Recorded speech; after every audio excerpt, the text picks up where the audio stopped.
This is Autoline After Hours with John McElroy and Gary Vasilash, episode 559 for June 3rd of 2021. What will win out? Traditional franchise dealers or direct-to-consumer sales? Watch Autoline After Hours live at Autoline.tv every Thursday at 3 p.m. Eastern Time. That's 12 p.m. Pacific.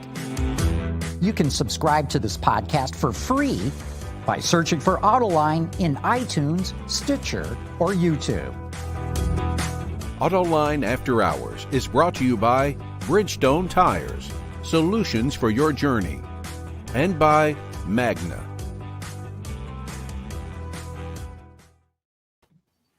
Hey, Gary, good to see you. Good to see you, John. How you doing? Doing okay. Good. It's a great day. Another show. Oh, I'm looking forward to the show. So, okay. Surprisingly enough, essentially nothing famous happened today. Okay, but so this is going to be a real stretch. Okay, and this is going to be. It's too bad this isn't Halloween period because it's a very macabre one because a certain individual who is associated with Detroit, now in the broadest sense now, okay, died on this day in 2011. And the additional clue is he had a rather notorious 1968 Volkswagen van. Oh, huh. I'm thinking of an author then. And no, not an author. Okay. Notorious. And he Detroit. Had a Detroit. You're not talking about John Sinclair, are you? No. Dr. Jack Kevorkian died. Oh. There you go. Okay. Yep. Well, I guess there was an automotive connection there. See? He had a Volkswagen van. Which was his operation, right? That's right. So, Dr. Death. Mm-hmm. So anyway, I also learned that Ozzie Nelson died today in 1975. So that's a nicer one, but it has nothing to do with the auto industry. But yeah, there you go. All right, moving right along. Yeah. Well, we've got Steve Finlay joining us today. I know Steve, are you there? You are there. All right. And I say that because we were just having some technical hiccups just before you came on. So it's good to see you. Yeah, you too, John. And good to see you, Gary. Good. Yeah. So Steve, just keep moving all the time so we'll know that you're there. Yeah, and have it frozen. I'll freeze it. Yeah. Hey, let's bring in our special guest, though. Dave Zuchowski, now with a company called Unite Digital. We'll have to get into learning what that's all about. But, some of you probably remember Dave. He was the president and CEO of Hyundai Motor America. Some of you with longer memories may remember that he was at Mazda before that. And Dave, correct me if I'm wrong. I think you started your automotive career at Ford. I did. I was there for 23 years, John. Yowza. Well, it's great to have you on the show. And John, he's a veteran of the show. This is his third time. Yeah. But first time with Unite Digital. So you got to tell us, what is Unite Digital? Unite Digital is a full-service digital agency. So they get involved in lead management systems at OEMs. They get involved in certified dealer advertising programs, digital retailing, social and reputation, anything that smacks of digital. We're involved in, and really our DNA is trying to accelerate the migration from analog to digital in the automotive. That's really what we're all about. So explain that a little bit, what you mean by that, and what's the vision? Where does this take us? What do you mean going from analog to digital, and what's the future of this? Right, great question. So automotive historically has been resistant to change. The industry works pretty well. You're talking huge dollars. So if it's not broke, don't try to fix it, has been sort of the mentality. And as a result of that, we have been a laggard in this migration to the digital world. So if you go outside of the industry and you look at Amazon and Netflix and Uber and Instacart and big players like that. They've really transformed the online shopping experience and created a gold standard for a consumer experience.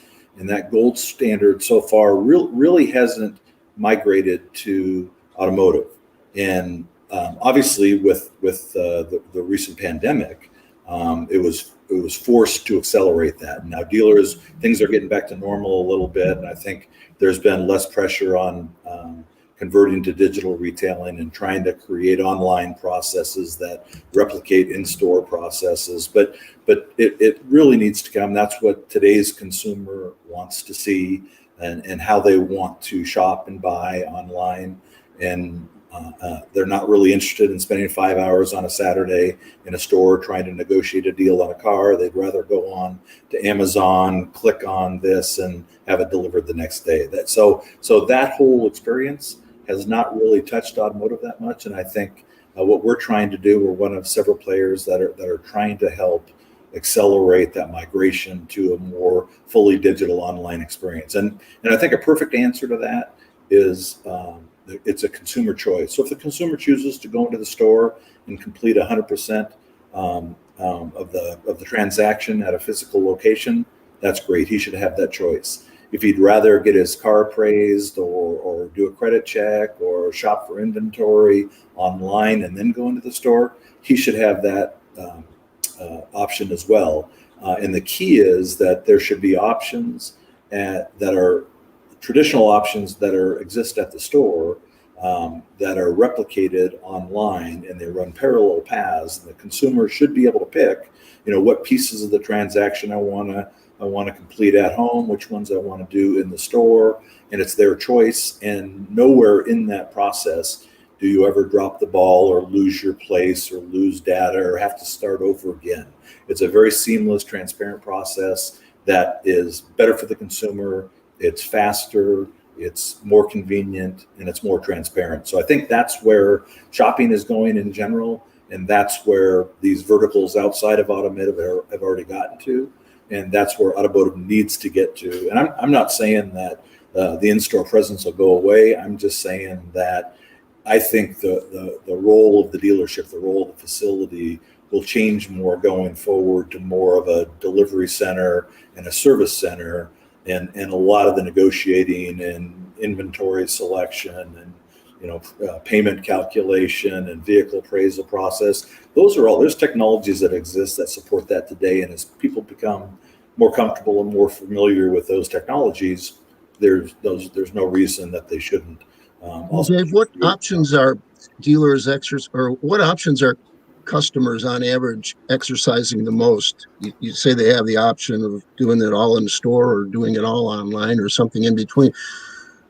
What tends to be nowadays the choice?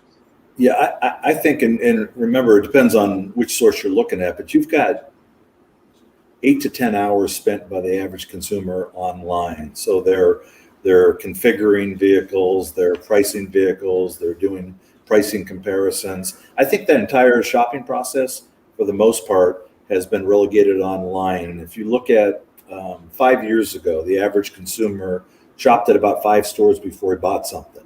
Now he shops at about 1.5 stores before he bought something, because before he used to go into a dealership and look for a salesman to provide him with data, to provide him with competitive analysis, to provide him with pricing comparisons. Now we can get all of that online, and it's objective third-party sources, and they're very comfortable doing it in the comfort of their living room, and they can do it at their leisure. So now when they go into a dealership, they generally know what vehicle they want. They have it down to a VIN-specific level. They know what color they want. So if they can't get a price they're looking for, or if they haven't already negotiated that online, then they'll go somewhere else. And what I used to tell our dealers is, your traffic, they make 5 stops before they bought something. Now they're making 1 stop. And if you see them walking out of your showroom, they are not coming back and they're buying something else. So there's processes that need to be fixed. Yeah, well, the brass ring in digital auto retailing has been the end-to-end capability where people can do it all online and have the car delivered to their house and, not even visit the dealership. How many people actually do that? I think probably very few do it 100% that way. I think we were doing some mystery shopping at Carvana fairly recently, and they were saying about 50% of the time people will go in to the dealership to sign the final paperwork, and about 50% of the time it'll be handled with the delivery at home and a wet signature at home. So in a dealership, I think it's probably lower than that. It's probably closer to 20%. But what I see is so right now people were hesitant to negotiate online because a payment you get wouldn't be what we call penny perfect. So there's obviously differences in state taxes and state dock fees and local taxes. So with all the best intentions, you can give a consumer a payment online that might be $8 or $10 off a month, and they automatically think that the dealer is screwing with them. In reality, it just wasn't a penny perfect payment. Now there's technology out there that can take all of those considerations and give you a payment online, quote you payment that takes everything into consideration, special dealer fees, dock fees, whatever it is. So that's building credibility, and that's going to be that type of technology will allow more people to purchase their vehicle online. Same thing for trade appraisals. You used to go online, you'd get a trade appraisal, and it would be arranged for the car. Now it's getting very, very sophisticated so that you can take a camera and show any dents and dings the vehicle might have, and they'll give you a hard cash offer that's good for 24 to 72 hours, a real offer on your car. So when those types of things start evolving, then I think the utilization of that technology will be greater, and fewer people will need to go into the store to do those things. I think today we're actually working on a technology called Digital Deal Jacket, which takes all of the, we added them up. It's almost 80 documents, whether it's OEM documents, lender documents, special dealer documents, privacy documents. There's 80 plus documents on an average deal that are being signed. We can roll that into a digital deal jacket. It can all be signed electronically. I think there's still one or two wet signatures that are required because DMVs are state versus federal, so the DMVs change slower, but all of that is coming. So when you can actually transact and get paperwork signed using effectively a DocuSign system and be assured of the privacy and security of those documents, it's a game changer in the way vehicles are transacted. So to me, as I go forward, as I look forward to the future dealerships, absolutely a role for independent retailers. But again, I wouldn't be going out spending tens of millions of dollars on huge Taj Mahals with huge storage for vehicles and all this sort of stuff. I think as you adapt to a digital environment, you're going to need less space. You're going to need a lot of room for service. You're going to need to provide delivery and explanation of operating features to the consumer and stuff like that. But for the most part, these big, huge Taj Mahals are going to be a little bit outdated. It's going to be well, that's what dealers were telling the OEMs when the OEMs were insisting on those. Yeah. That why are we building these huge facilities if the direction is going somewhere else? Yeah, I always thought. Dave, let me ask you a question. So you got two parts here. You've got the dealership and you've got the consumer. Okay. It sounds to me that what you're saying is that you're seeing resistance on behalf of the consumer to go to a more digital model, that most of the dealerships that exist today want foot traffic versus digital traffic. Okay, so that's one half of the equation. The other half of the equation is a generational consumer, meaning you have someone who is older who has been going into a dealership and negotiating all of her life versus someone who has perhaps bought very little of anything without doing it through a keyboard. So how do you have the dealer recognize this new type of consumer, yet at the same time address the interests of the older consumer who wants to go into the Taj Mahal, wants to get a coffee, wants to be wowed at all of the bright, shiny objects that are in this showroom. Yeah, and add to that a third element that is the sales force across most of the United States. Dealerships are generally older. It's been difficult for the industry to attract younger people into automotive. And so you've got an older clientele that falls into your baby boomer classification that's not as comfortable with digital and online experience. And so they're selling to somebody that is, and that creates another problem too. So your first point, just to clarify, the consumers are not resistant to the dealership's online digital retailing efforts. The dealerships don't have an infrastructure in place that can provide the consumers with the same type of experience that they get from Amazon or from Netflix or Uber or anything like that. It's hugely fragmented. As you know, technology is very iterative. So you come out with a new technology which addresses a part of the shopping process or purchase process, and then you come out with another technology and that addresses another endpoint solution, and then a third, and then all of a sudden you've got years and years of technology which has been developed and launched that is very good at addressing a single problem. But as you've gone from managing leads to digital advertising to all these other elements of an online presence, they've just become hugely fragmented and hugely complex, and everybody fights over who owns the data and who controls the data, and they don't play well with one another in the same sandbox. It's not agnostic as to the DMS system that's in place. It's not agnostic as to the CRM system that's in place. And it doesn't work very well because it doesn't operate off of an integrated platform. So what needs to happen is we've got all these legacy systems existing in dealerships across the country that need to be integrated and aligned into a system, into a platform, without changing everything, just getting them to work better.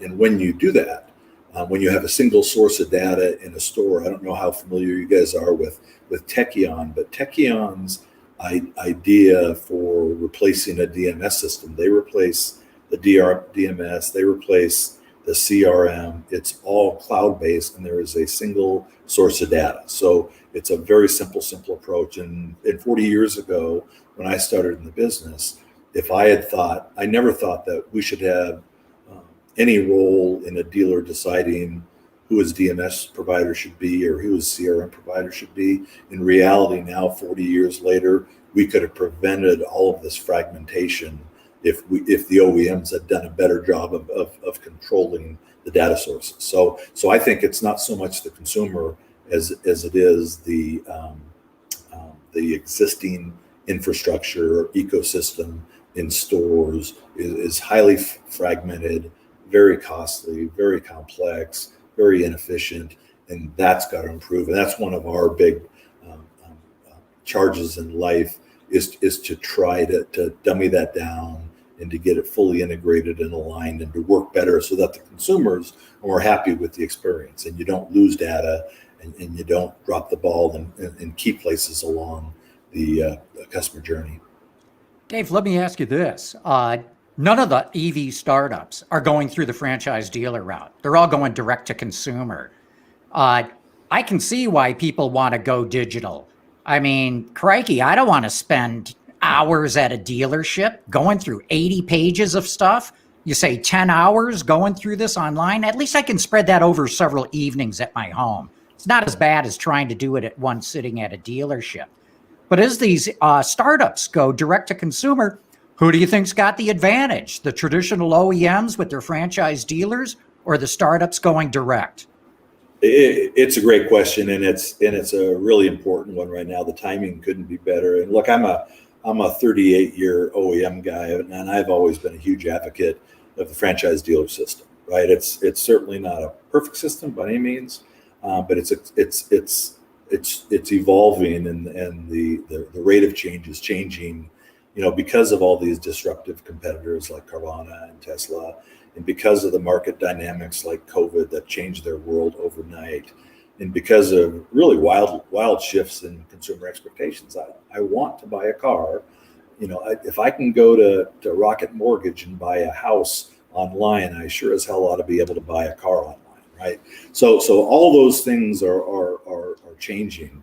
And I think it's really important to understand the relative strengths and weaknesses of each of the models, because both have distinct advantages and disadvantages. So number one, start with, the automotive retail business is extremely complex. I mean, it is highly cyclical, and it's got a lot of moving parts, and those parts move in different directions and in different speeds on the turn of a dime. So really, really complex. And you've got a franchise dealer network that has over 100 years become very resilient and very adaptive and very responsive in meeting all these changing market conditions. And they've got the size and the capacity and the scale to deal with all of these unforeseen circumstances that happen, not just during the buying process, but over the entire ownership process. So what happens if you're at Ford and you have a Firestone problem, whatever that was 20 years ago,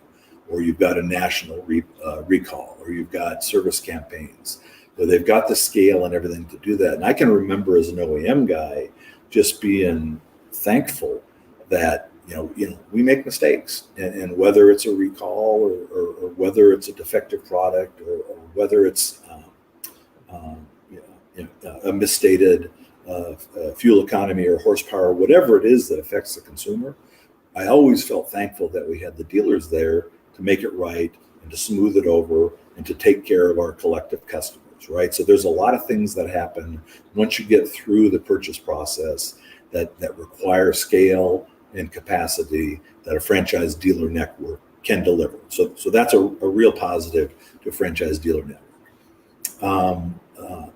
On the flip side of that, there are 17,000 plus independent entrepreneurial dealers, and it's exceedingly difficult to get consistent sales and service processes across all those stores. So you have wild variability in ownership experience from store to store, from brand to brand, and that creates a lot of frustration and a lot of mistrust by today's consumer, particularly the millennials, who are used to a much more transparent, much speedier, and much more convenient transaction in other verticals. So what you get is size and scale.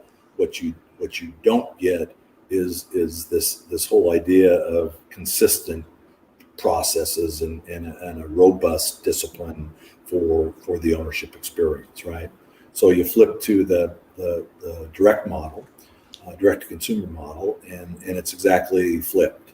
They have a Steve Jobs like closed loop that nobody gets into. It's a very robust, very disciplined, very consistent, very repeatable sales process that provides consumers with the speed, with the convenience, with the consistency that they expect in an experience, without a lot of surprises. So that's what you get when you follow a direct-to-consumer model. And if you're a Chinese company coming in, or a Vietnamese company coming in, or an EV startup, you don't need to worry about scale, absolutely is a very, very attractive alternative to consider. The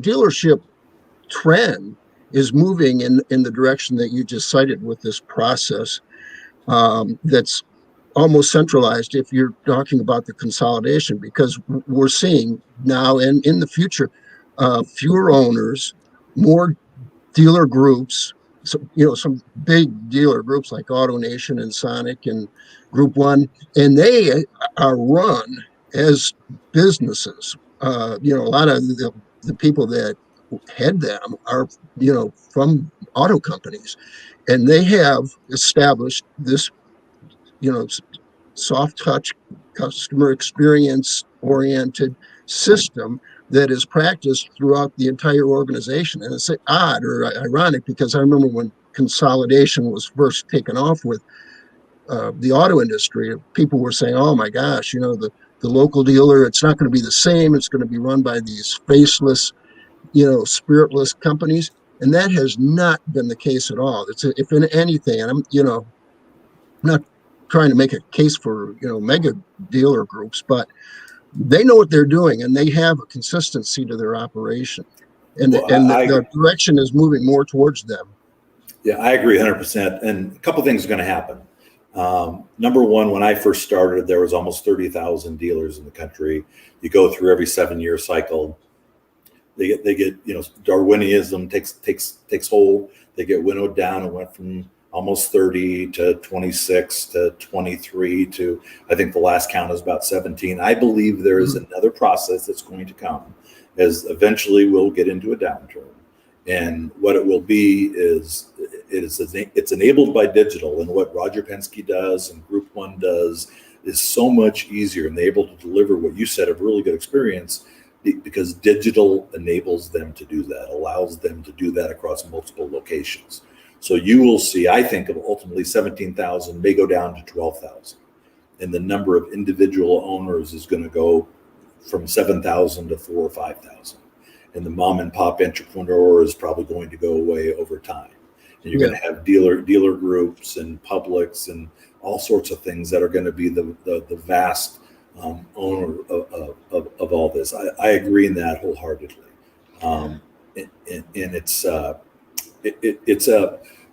real answer is this: is there's room for both, right? So Tesla is a good example of a direct-to-consumer company that people love the experience, they love the product, and as they grew and their owner base expanded, they had service problems and they had delays and people were waiting for parts and they couldn't find sheet metal, and it created problems, and it's a growth problem. So that's the scale and the capacity that the franchise system gets you. And I don't think anybody expected for Tesla to grow as quickly as they grew, but it's very difficult. If we always, as an OEM, operated off the principle of OPM, which is other people's money. So we succeeded because we didn't sell a franchise to a dealer. We awarded a dealer a franchise, and in return for getting awarded that franchise, the dealer said, "Yep, I'm going to give you a competitive facility, and I'm going to give you people, whether they're technicians or salespeople or management or office staff. I'm going to give you all the people you need to do this. And I commit to give you all the inventories you need, whether it's new vehicles or used vehicles or parts. And I've got the financial capabilities in terms of working capital to weather any storm." That was the entire agreement. But if you took the collective aggregate investment from, in Hyundai's case, it was 830 dealers. There is no OEM, no matter how big they are, that can match that. It's just too much money. It's too big of a number. So you use other people's money to give you the scale that you need to take care of your customers, and you sacrifice the consistency of process that the consumers are looking for. So I think the answer is yes, both. Both are changing. I think Tesla and Carvana will have to do the same thing. They're going to have to add service locations. They're going to have to add capacity to take care of their customers. As they do that, there's going to be a crack in their closed circle, and they're potentially going to have inconsistencies in processes that they didn't have before when they were more self-contained. And the dealers on the flip side are going the other way. They're doing what you said, Group 1. They're adopting all of these digital processes. They can spread them across all their stores very easily. They're creating more consistent processes. They're picking up speed of transaction time. They're increasing transparency. They're making for better convenience for consumers. They're doing all the things that the direct-to-consumers do. So they're going to meet somewhere in the middle. And I think really size will differentiate them. I think it's very, very difficult for an OEM that sells less than 750,000 units with all the compliance requirements, things like that. I think it's very difficult for them to compete on a global scale, and they will consolidate as the dealers will consolidate. So when you get smaller players that are in, they may follow a direct-to-consumer channel, and then we're going to improve the dealer franchise system to be more consistent with what today's consumer expects. So it's a hybrid that's emerging, and I think that's a good thing for the consumer. I really do. You need both. Dave, this isn't a perfect analogy, but I'm thinking, okay, if this were 20 years ago, most business travel was coordinated through travel agents. Now people go online and book their ticket with Delta, get a hotel room with Hilton, and so on. Okay. So now travel agents haven't disappeared, but their importance has greatly diminished as people have had the wherewithal personally to be able to conduct this business, right? So my question is, do you see dealers becoming more or less like travel agents, not necessarily disappearing, but becoming less important as a younger generation looks to buy more online without going through the traditional steps? And wait, Dave, before you answer that, hold for 15 seconds. We got to take a quick commercial break. So collect your thoughts. We'll be back in just a jiffy. You got it.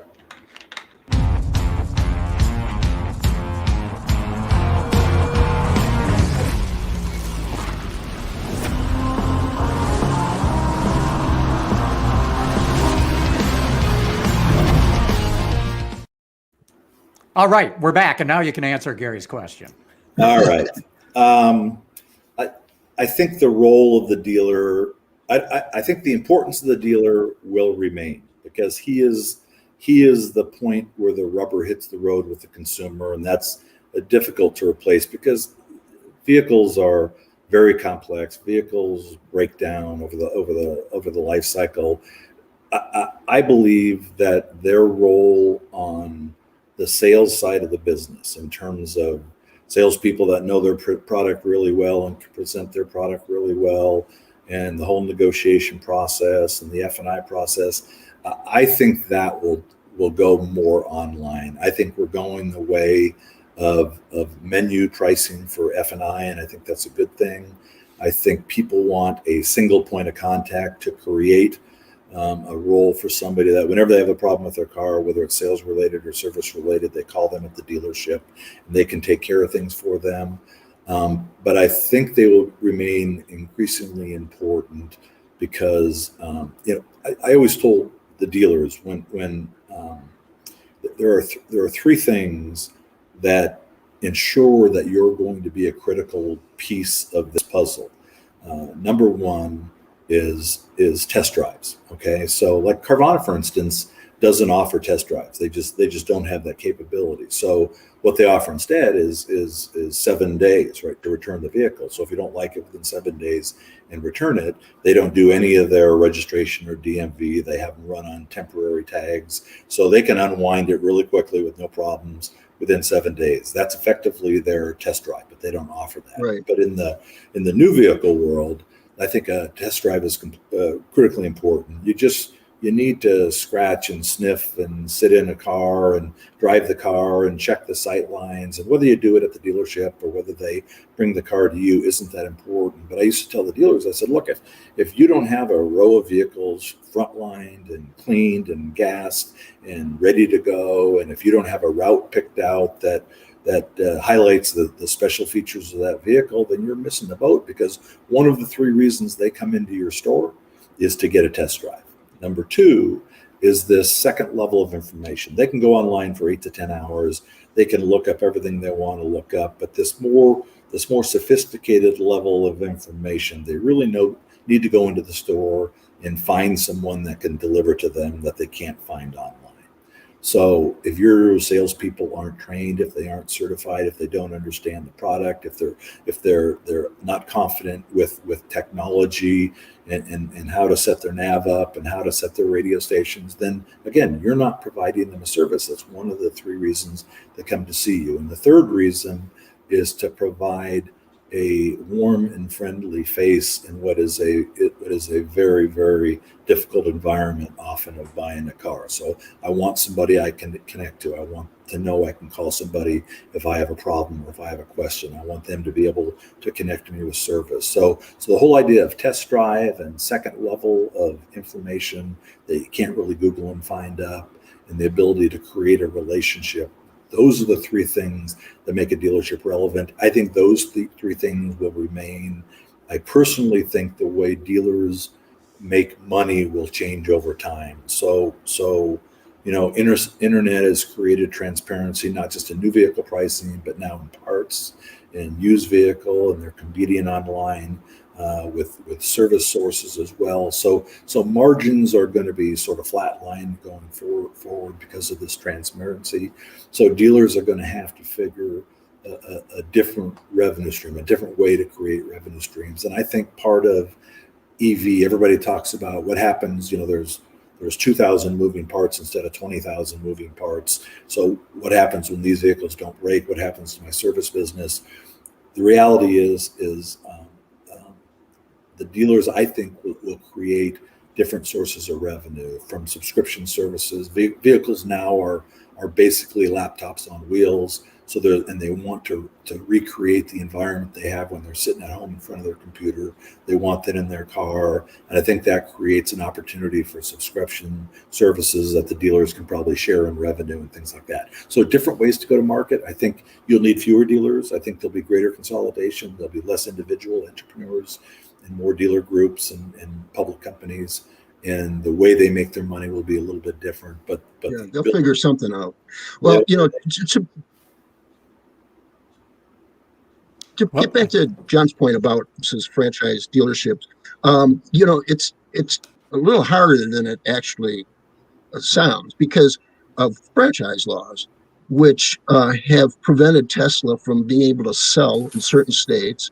And in a sense, they paved the way for the likes of Rivian and Lucid and some of those EV startups that are planning on going the direct route. But, you need an army of lawyers to go the direct route almost. I mean, Tesla, they're being sued just the other day by the Huffman Auto Group in Connecticut because they want to open in Connecticut. And the franchise laws of that state and several other states say you must buy a vehicle through a franchise dealer, which to me smacks of restraint of trade. But those are the laws that are on the books. And so if you're going that direct route as a startup, you better have a nice big legal team on your side because you're going to need it. Yeah, I agree. There's a couple things. If dealers think that they can dodge the bullet on direct to consumer because of their franchise agreement or because of state laws, they're sadly mistaken. Because if you can show a legislator that the consumer is being harmed by this law, then they're going to change the law. So I think Tesla has done a tremendous amount of very hard and very expensive work to lay the groundwork for direct to consumer. And I think the Chinese companies and the Vietnamese companies and the EV companies coming in will benefit from a lot of that work. It won't go away. They'll still have a lot of work to do. But I think Tesla has blazed a pretty courageous path for the others to follow. And there will be others, but I think there'll be more niche players. Tesla is very interesting because now they're competing with BMW and Lexus on a volume level, and they're not a niche player anymore, and that's creating different problems for that model. Well, the franchise dealers will tell you that, and NADA, the National Automobile Dealers Association, says that direct sales will result in higher priced vehicles because the manufacturer is setting the price. The dealers aren't competing with each other. You're taking that out of the equation.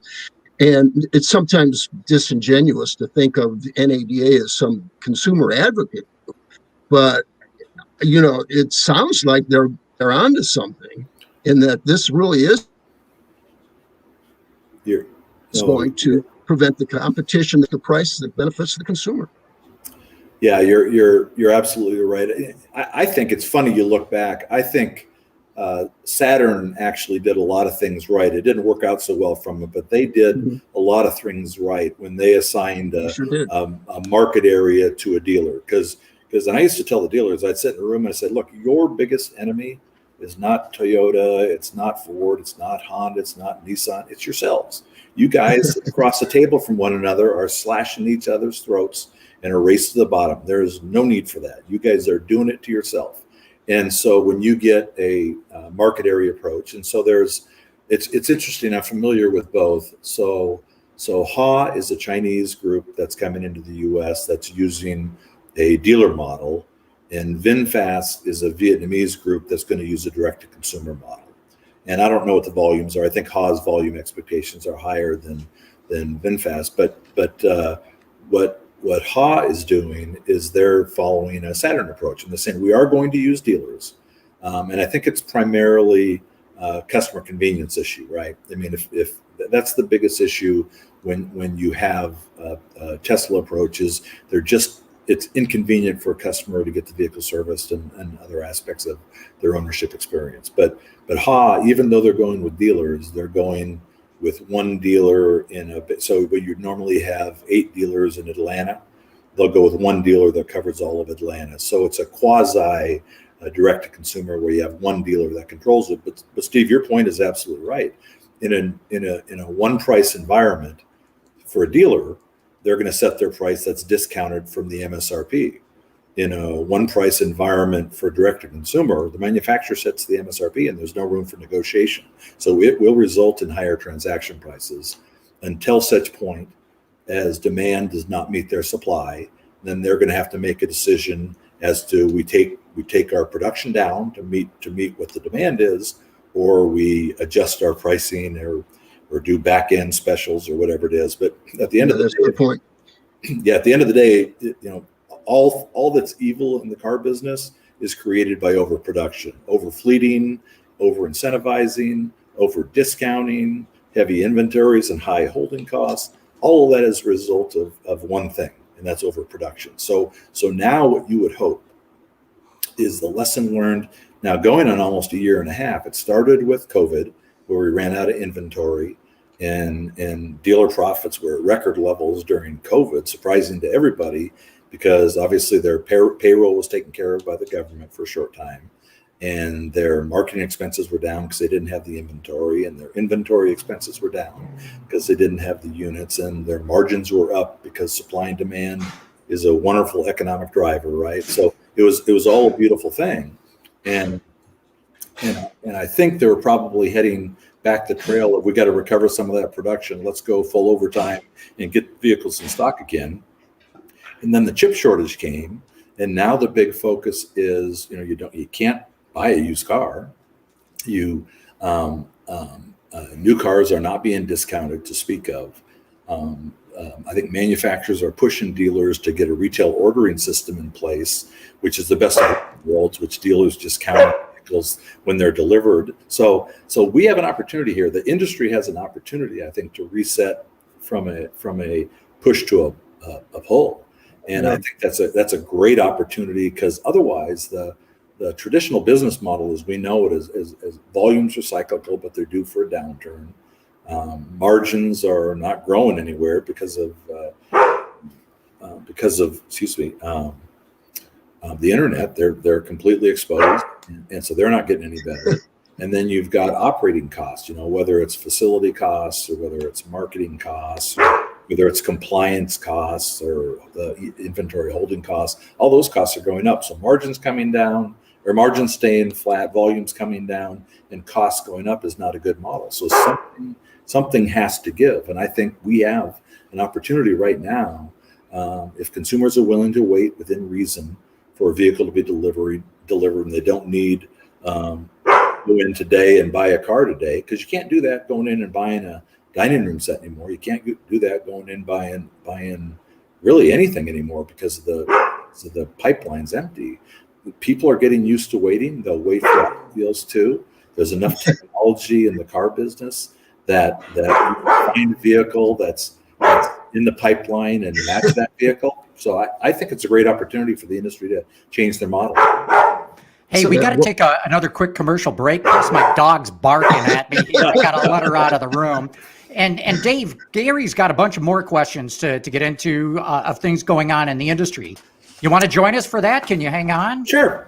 I'd love to. Cool. Okay, we're going to take a quick commercial break. I'm going to let the dog out of the room.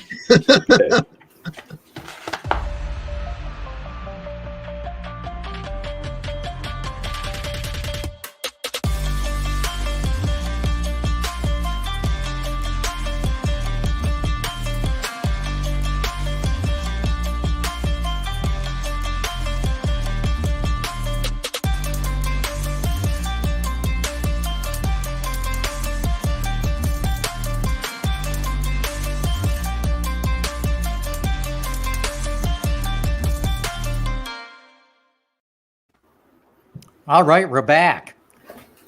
And my dog's running around in the yard, very content right now, too. Good thing it's not raining out there. Yeah, no kidding. So, Gary, you got a number of questions you want to get into Well, of I what's want to been get going into- on in the industry? I thought it was interesting that Toyota, Akio Toyota, is promoting hydrogen engines. Okay, now this is different than a fuel cell powered vehicle. So Toyota has the Mirai fuel cell vehicle. Dave's former company, Hyundai, has been rolling out with fuel cell vehicles. But Akio has this other idea whereby you essentially have a slightly modified internal combustion engine that runs on hydrogen. Okay, you have to change some things, but you're running on hydrogen. And one of the interesting things is, and this sort of goes to your point, Dave, about the reduced number of parts in an EV, and therefore you would lose service. But Akio is looking at this from the point of view of, okay, if you have 10,000 parts in an internal combustion engine, and internal combustion engines go away, what happens to all the suppliers that are supplying those parts? So you're able to essentially get almost zero emissions with a hydrogen engine, and yet you're still, many of the sunk costs that you have in terms of, your manufacturing footprint, you retain them and you retain the suppliers. And I'm wondering whether this is, perhaps he's looking at this from the point of view of, Japan competing, losing jobs as a result of, moving toward a carbon neutral society. And, I'm wondering if you guys think that this is a viable approach that could be taken by manufacturers to keep, their jobs going, supplier jobs going, and pretty much reducing the carbon footprint. I'm not that familiar with it. I'm intrigued by it. I'm a big proponent of fuel cell. We're involved in it at Hyundai. It's great technology, and it really the one thing with EV that no one has really directly addressed yet is the overall impact on the grid when you go from 1 or 2% mix to 10 or 20% or 30% mix, or whatever that is, and what happens to these batteries at end of life and stuff. So there's questions with EV that have not been addressed, that don't exist with fuel cell. So I like fuel cell a lot. I think the thinking, and I'm not sure the reasoning behind their strategy, but the thinking is nobody has really yet quantified what happens when we say we want to be 100% EV by 2030 now, or 2035, whatever the number is. Nobody's gone through the knockdown effect that has on the economy. And my guess is this is a way to mitigate some of those risks. And it sounds like a pretty smart approach. Yeah, I'd add this. As long as the hydrogen is so-called green hydrogen, then yes, you can say zero emissions. And it does burn very cleanly. You can run internal combustion engines all day long on hydrogen. But the problem really is the tank. Are you going to store it as a gas, in which case it's at very high pressure? And guess what? The cost of the tank is about the same cost as a pack of batteries. Or if you want to store it as a liquid, now you got cryogenic issues in storing the tank so that the fuel doesn't boil off in a couple of weeks. Let's say you go to the airport, you park the car there for a couple of weeks, you come back, the tank's empty unless it's cryogenically protected. And so, look, Japan is really pushing on hydrogen. So is South Korea and China to an extent. And so Akio wants to do anything to get hydrogen moving. But my guess is you still have all the infrastructure issues. You have the cost of the tank issue. I don't see it going anywhere. They've got, like you say, with fuel cell outside of California, I mean, nobody's really adapted. And California, you can actually go north to South California, Southern California, pretty safely without feeling like you're going to be stranded. But beyond that, it doesn't exist anywhere. Now, if you're looking for something different, we have enough problems getting bills approved for our existing infrastructure, let alone funding new infrastructure. So, yeah, that's a tough task. What do you think, Steve? Unless you're frozen and I can't. I think you froze again. Okay. All right. So let me use another example of so Daimler Truck and Volvo Truck have gotten together and formed a company, and they're saying primarily in Europe that they believe that hydrogen is the way for them to have their Class 8 vehicles running and operating. Okay.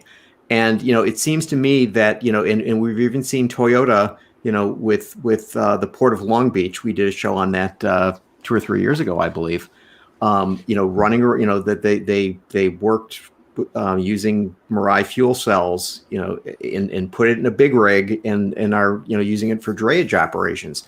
So it just sort of seems to me that as you get an increasing number of companies that are saying, hey, let's do this for commercial purposes, that hydrogen may actually be, an effective play that could make its way down to consumers. Yeah, I agree. That could be just me. Steve, we have you. Are you with us now? Apparently not. Oh, I guess not. Gary, I think what you touch on here is really important. I think the commercial business is going to lead the way in electrification, in autonomy, and in hydrogen. Because you've got trucks running on known routes. If they're short routes, they're coming back to the same yard every night. It's so much easier to accommodate an infrastructure with a situation like that. And as long as the total cost of ownership is lower, the fleets are going to pay upfront money to get those kinds of vehicles. Absolutely. Yep. So, one of the things that I also wanted to talk, so we had sales this week. And John, I know that you reported on it in Autoline Daily. And, one of the things that you touched on that I thought was absolutely phenomenal was the number of companies that outsold Ford. Okay, when I saw Honda outsold Ford, I couldn't believe my eyes. What's going on? It's what one has to assume. It's the inventory shortage. I mean, we saw huge drops in the sale of the F-150. Chevrolet does not report its sales. I believe that it outsold the F-150. I believe the Ram matched the F-150 sales. Explorer sales were down by a huge amount. And it looks like Ford probably got caught more by this chip shortage than anybody else. Yeah, I think their production loss is in the 350,000 unit range, which is by far the most of anybody. I just happened to be with a Ford dealer last weekend that said it's a big store and they have no new vehicle inventory. They got dealers that are willing to pay MSRP for a dealer trade, and because they're going to sell it at retail for MSRP plus, just to have something to sell. So they are, and it must be worse than everybody else. And they're obviously, when you're the number one in the world in vehicle volume with F-Series for the last whatever years, and all of a sudden you can't support F-Series production, that's going to hit you more than it does anybody else. So is this a red flag for the industry to pay attention to? I mean, the fact that things like this can happen to, a company like Ford that has, had such, leadership predicated primarily on one model? Yeah, absolutely. And the other thing is, I think Ford has been ahead of the curve in terms of in-vehicle technology. And I don't know if you looked at their average chips per vehicle or whatever, if that's a count that has an influence as well. That's a great point. That'd be great to have that kind of breakdown, how chip intensive. I've never seen it. Yeah. I've never seen that either. But yeah, I mean, Ford was number 5 in the American market in May. I'm not sure that's ever happened before. Right. Well, to the point of chip intensity or tech intensity, so Ford sales were 161,725 units. Hyundai Kia had sales of 174,043 units. And it seems to me that of all the vehicles out there, that the amount of technology that is being found in Hyundai Kia models right now is everybody talks about the democratization of technology. I mean, those guys are killing it when they're putting stuff in their vehicles. So I've got to believe they have more chips than Ford does. Yeah. And the one thing that Jose has said is that, they doubled down when things were unknown last year, and they kept the orders in for the chips, and it put them in a competitive position this year. So maybe that's part of it too, but certainly the South Koreans don't seem to have been impacted nearly as much as the domestics in the chip crisis. Yeah, that's absolutely right. And you're right. Jose Munoz did say that they did not cancel their orders. And that was key, because I learned in delving into this topic, if you canceled your orders and got out of line, you went to the back of the line, and it takes 6 months from scratch to do a new chip. And, I don't know what the deal was at Ford, but it clearly got caught out more than anybody else.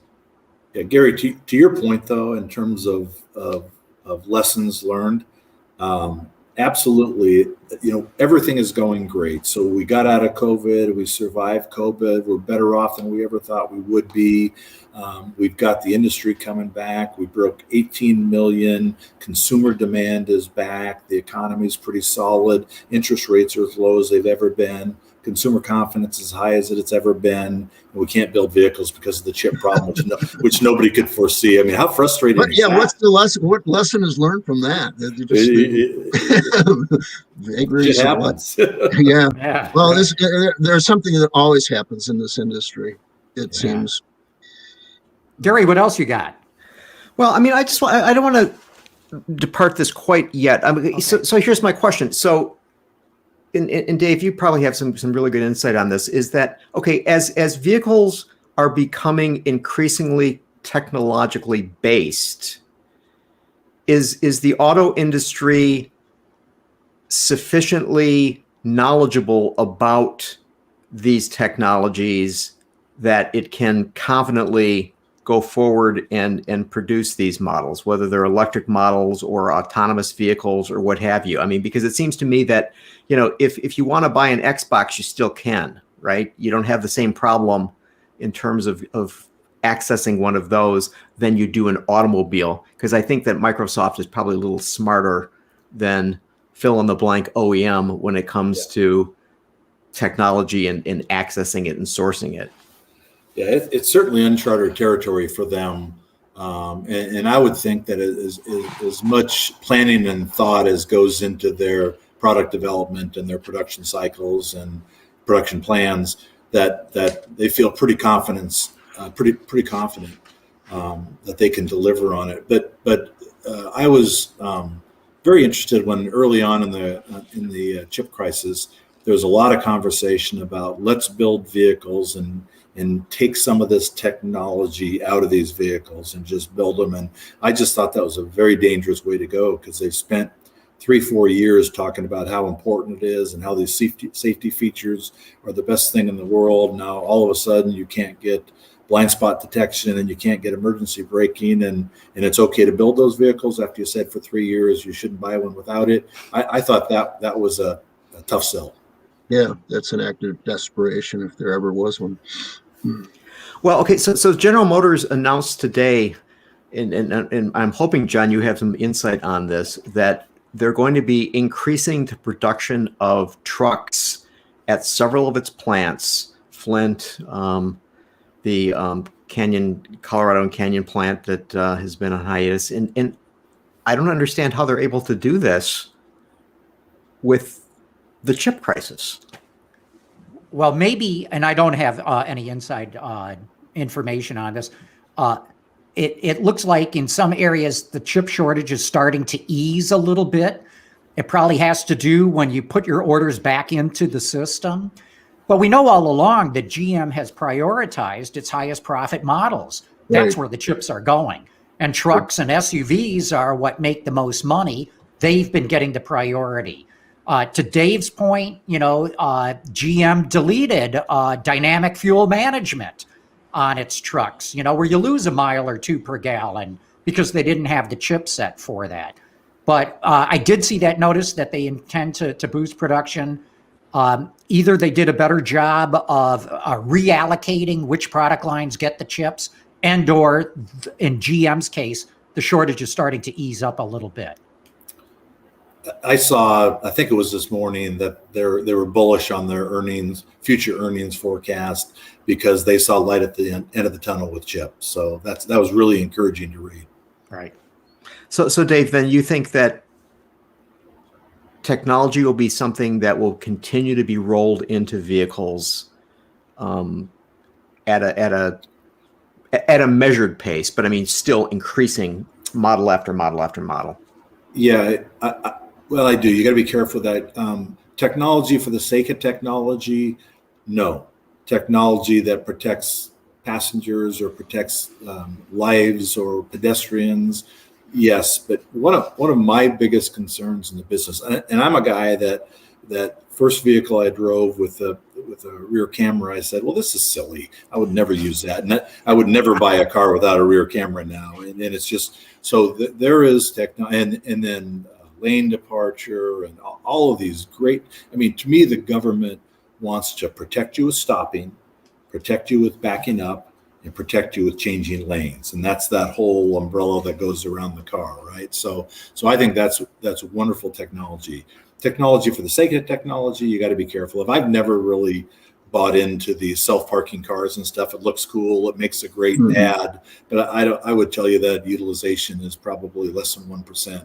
But that to me is technology for the sake of technology. And my biggest concern right now, if you look at vehicle affordability, which raises its ugly head every once in a while, it was amazing to me, and this is probably a year or two old, that F-Series, the number one selling vehicle in the world for 50 years running, the average transaction price is like $42,000. That's a lot of money for the highest volume vehicle. So we've sort of lost sight of the affordability problem, because interest rates have gone effectively to zero. And that helps manage payments, and lease mix has become very prevalent. And terms have gone from 48 to 60 to 72 to 80 to 94 to God knows where.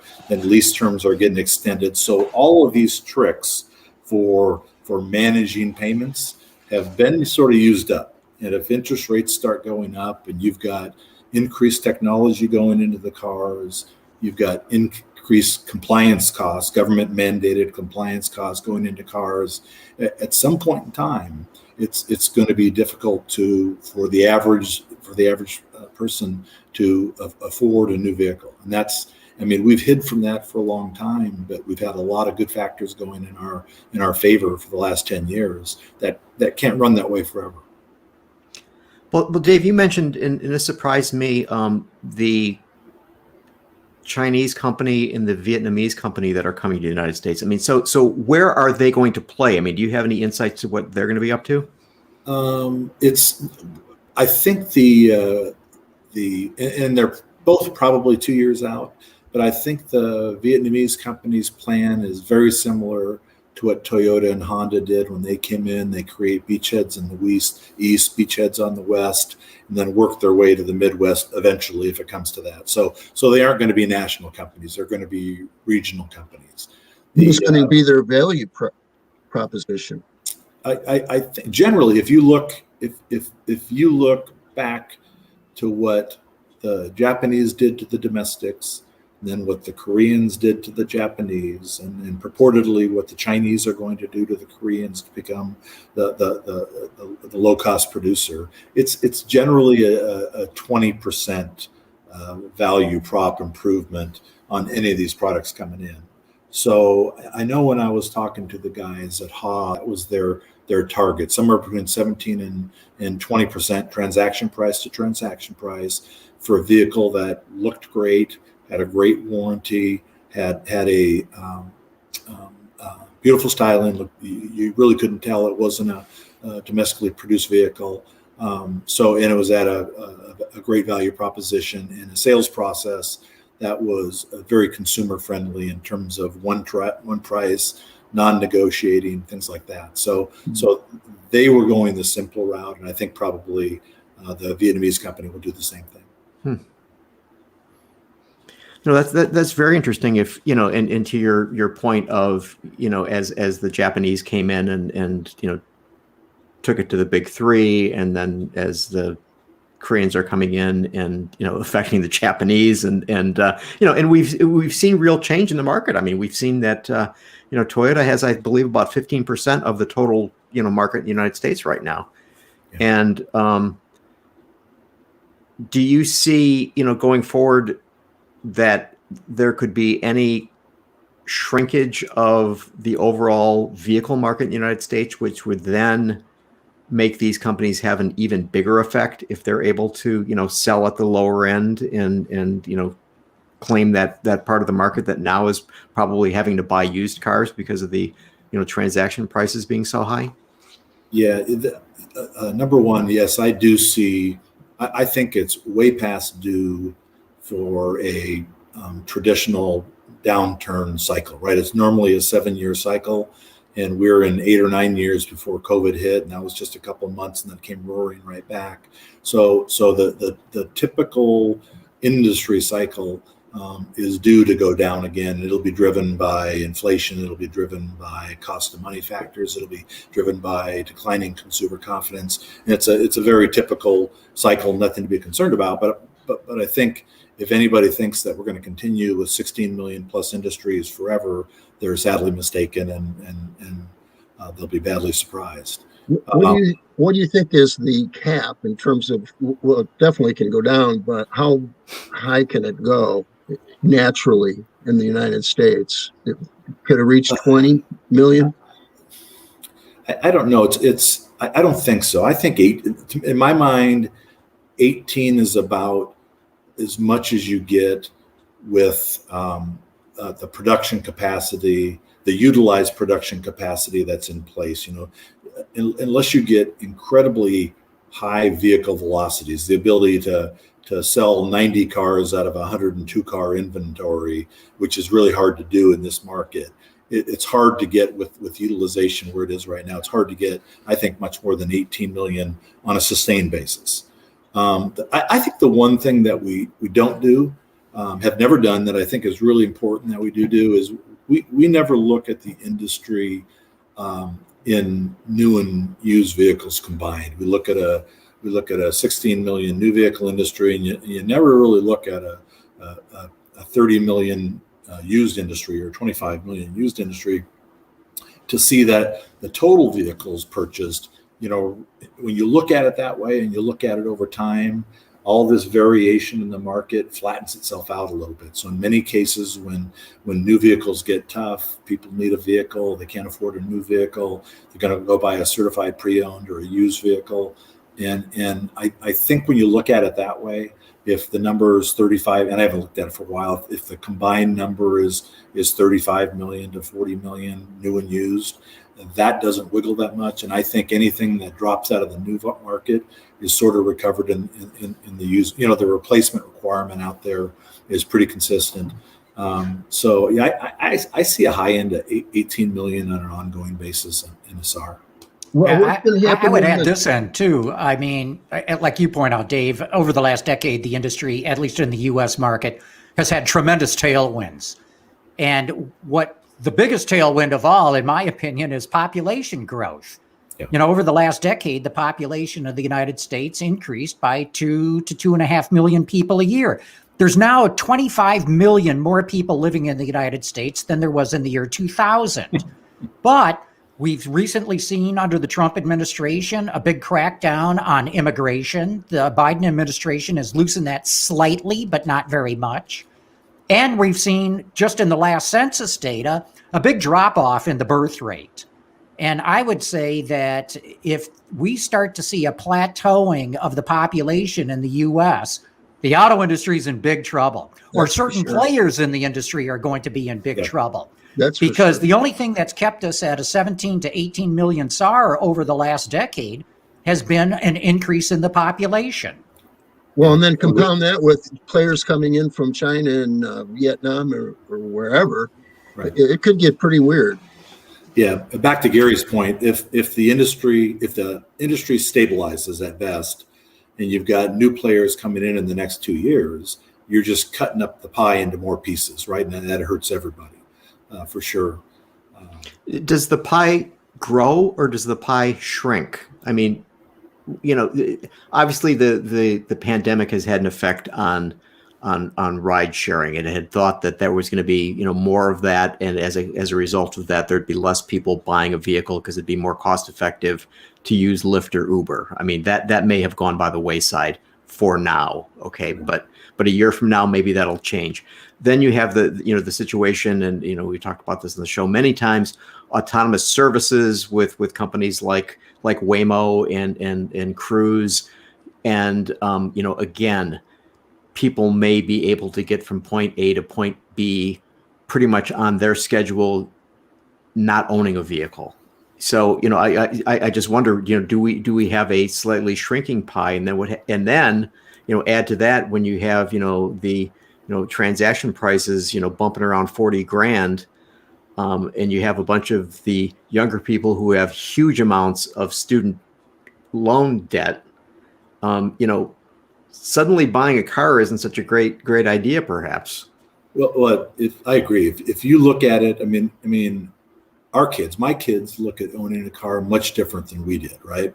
And if you look at it as the second biggest acquisition you're ever going to make, your utilization is low. I mean, you use it a couple hours a day out of a 24-hour day.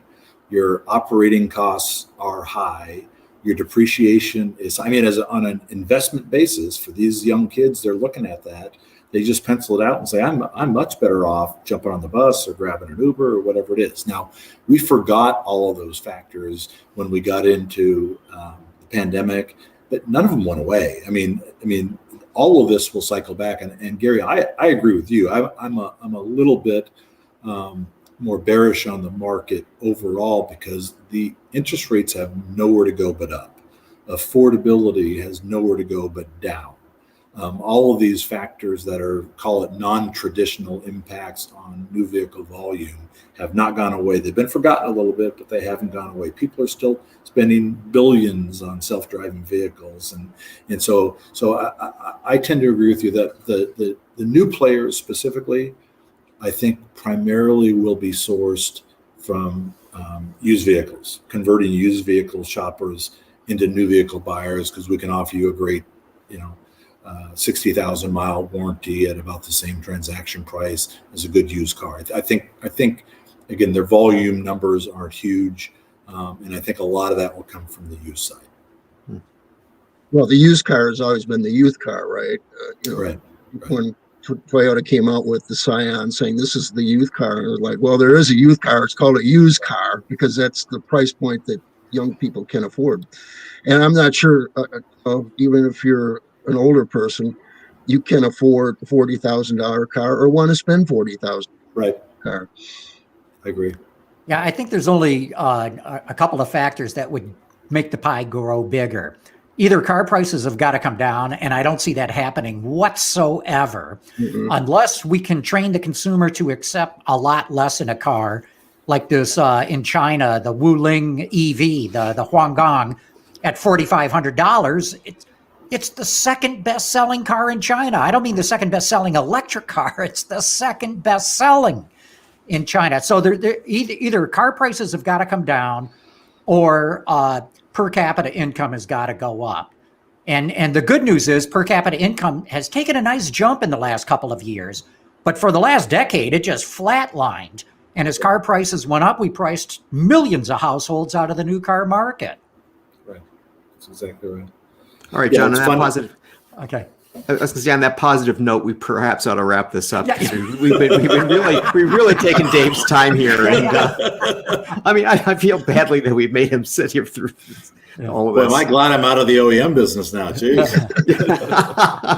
Yeah, Well, no I'll say kidding. this about dealers. I know a lot of dealers, they tend to be really optimistic people. So, if it's good spending time with them because they do have they say whatever happens, we're going to accommodate to it. And they always have. So Amen. I think the Amen. industry can too. Well, Dave, great having you on the show again. Really was great great. to get your insights as to what's going on, especially on the retail end of the business. Great. Thank you very much. I really enjoyed it, guys. It's great seeing you again. I was telling Gary, last time we were together was on the beach in San Diego doing the same Oh show. my gosh, that's right. Wow, Yeah. long time. Right. Not a bad place to be. Steve, No. thanks for joining us today, too. Good to have you John, on thank board. you for having me. Okay. We'll see you all, and I want to thank everybody for having tuned in. Thanks. Thanks very much. Autoline After Hours is brought to you by Bridgestone Tires, solutions for your journey, and by Magna. Visit our website, Autoline.tv, where you can watch us live Thursday afternoons. Get your daily fix with Autoline Daily and in-depth analysis and interviews with Autoline This Week. There's all that and much more at Autoline.tv.